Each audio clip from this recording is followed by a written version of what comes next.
সারা বিশ্বের গণমাধ্যমে হঠাৎ তাকে নিয়ে খবর। প্রথমবার এমন অভিজ্ঞতা এই সৌদি অভিনেত্রীর। হঠাৎই যেন বদলে গেল তার জীবন। শুধু তাই নয়, সৌদি পরবর্তী প্রজন্মের অভিনয় শিল্পীদের কাছে তিনি এখন প্রেরণার নাম। তিনি মারিয়া বাহরাবি। সৌদি আরব থেকে প্রথম কোন সিনেমা চলতি বছর ৭৭তম কান চলচ্চিত্র উৎসবের অফিসিয়াল শাখার আসার্তেরিগায় মনোনয়ন পেয়েছে। সিনেমার নাম নোরা। এতে নাম ভূমিকা অভিনয় করেছেন মারিয়া। প্রথম সিনেমা দিয়েই সৌদি চলচ্চিত্র ইতিহাসের অংশ হয়ে রীতিমতো আলোচনায় চলে এসেছেন তিনি। এত অল্প বয়সে তারকা খ্যাতি পাবেন এমনটা মোটেও ভাবেননি। একটা সময় টেলিভিশনে ফ্ল্যাশলাইট ক্যামেরা দেখা এই উপস্থাপক মেয়েটি এখন নতুন প্রজন্মের সৌদি অভিনেত্রীদের প্রেরণা। তার আগে এত বড় আন্তর্জাতিক প্ল্যাটফর্মে এমন সুযোগ কেউ পাননি।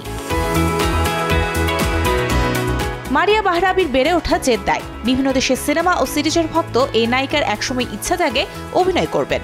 মাত্র ১৫ বছর বয়সেই অভিনয় নিয়ে পড়াশোনা শুরু করেন। ২ বছর আগে হঠাৎ তিনি অডিশন দিতে যান। খুলে যায় তার ভাগ্য। তাকেই সিনেমার প্রধান চরিত্রে কাস্ট করা হয়। পরিচালক তৌফিক আল জাইদি ও মারিয়া অভিনীত নোরা সিনেমার গল্প নাদির নামের এক চিত্রকরকে নিয়ে। সময়টা ৯০-এর দশক। সামাজিক প্রতিবন্ধকতায় নাদিরকে ছবি আঁকা ছেড়ে দিতে হয়। তিনি হন একজন স্কুল শিক্ষক। সেখানে তার সঙ্গে পরিচয় হয় নোরা নামের একটি এতিম মেয়ে, যিনি কিনা অশিক্ষিত। তার স্বপ্নের পথে এগোনোর কোনো পথ নেই, যাকে ইচ্ছার বিরুদ্ধে বিয়ে দেয়া হচ্ছে।